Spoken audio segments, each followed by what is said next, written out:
Hi hello guys welcome back. నేను రెగ్యులర్గా నా స్టైల్లో ఇంట్లో కారపూస ఎలా చేసుకుంటానో చూపిస్తాను. ఎంతో సాఫ్ట్గా కరకరలాడుతుంది, క్రంచిగా బాగుంటుంది. చూడండి, సౌండ్ అయితే భలే వస్తుంది.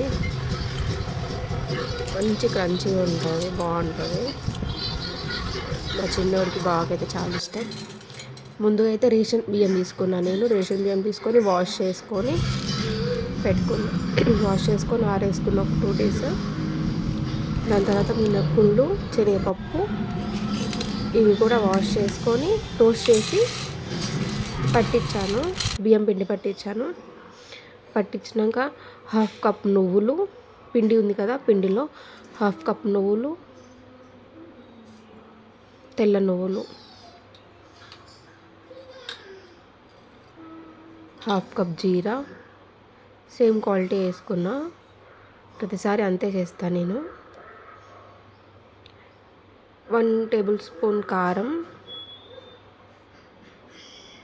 ఎక్కువ కారం ఏమేయను, మళ్ళీ చిన్నోడికి కారం అవుతుంది కదా, వాడు చాలా ఇష్టంగా తింటాడు. అసలే వాడికి చాలా ఇష్టం కారపూసలు అంటే. కొంచెం పసుపు, 1/2 spoon, ఎక్కువ వేయను. టేస్ట్కి తగ్గంత ఉప్పు. నేనైతే అన్నీ అందాజాగా వేసుకుంటా. నాకు చేతులతో వేయడమే అలవాటు. చేతులతో వేస్తేనే నాకు క్వాలిటీ అనేది తెలుస్తుంది. స్పూన్స్ తోటి అట్లా నాకు వేయనీకి రాదు. నాకు ఎంత అందాజా ఎంత అలా అనిపిస్తే అంత వేసుకుంటా. 1 spoon వాము వేసుకున్నా. డైజెషన్ కూడా మంచిగా అవుతుంది వాముతోటి. జీలకర్రతోటి ఏమో ఏమైనా గ్యాస్ ఉన్నా వెళ్ళిపోతుంది. ప్రతి ఒక్క దాంట్లో ఏదో ఒక టిప్ ఉంటూనే ఉంటుంది. మనం తినే దాంట్లో ప్రతి ఒక్కటి మనం తింటూనే ఉండాలి. తినొద్దని ఏమీ లేదు, అన్నీ తినాలి. పిండి మొత్తము వేలతో కలుపుకోవాలి. ఫస్ట్ మంచి బాగా కలిసినాక ఒక 5 minutes బాగా కలపాలి. కలిపితే ఆ టేస్ట్ అనేది మంచిగా వస్తుంది. మనకు ఉప్పు అవన్నీ మంచిగా కలుస్తాయి కదా, మంచిగా వస్తుంది. నేను హాట్ వాటర్ ఏం తీసుకోవట్లేను. యూజువల్గా అందరూ హాట్ వాటర్ తీసుకుంటారు కదా, నేనైతే హాట్ వాటర్ ఏం తీసుకోవట్లేను.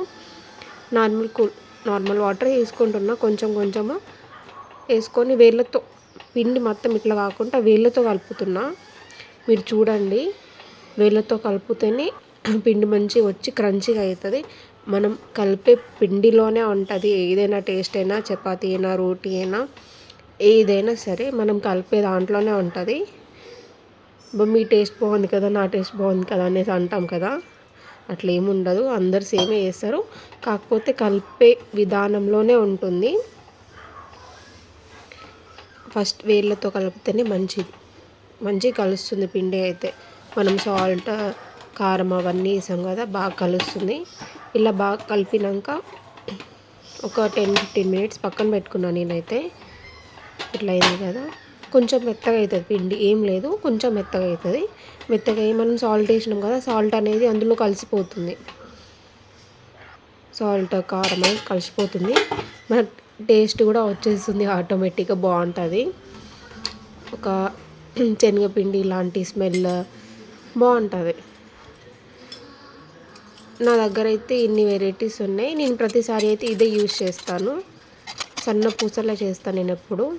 ఇదైతే ఈజీగా ఉంటుంది తిప్పడానికి. అవి ప్రెస్ చేసేది ఉంటుంది కదా, అది చాలా హార్డ్ అనిపిస్తుంది నాకు ఎందుకో. ఇదైతే నాకు ఈజీ అనిపించేస్తుంది. ఫస్ట్ అయితే కళాయి పెట్టుకొని డీప్ ఫ్రైకి ఆయిల్ పెట్టుకుందాము.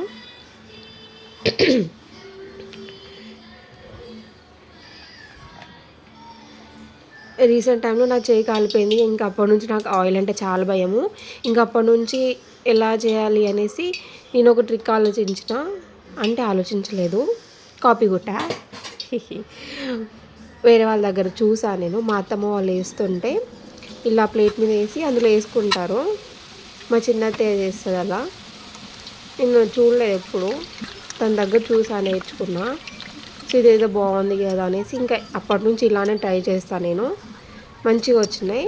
కాకపోతే కొంచెం ఆయిల్ అప్లై చేసుకొని ఆ పిండి అనేది దాని మీద అద్దుకొని అందులో వేసుకుంటే మంచిగా వస్తాయి. చూడండి ఎంత బాగా వచ్చినాయో. నాకైతే ఈజీగా అనిపించేసింది. పిండి కలుపుకొని పక్కన పెట్టుకుంటే ఇంకే ప్రాబ్లం ఉండదు.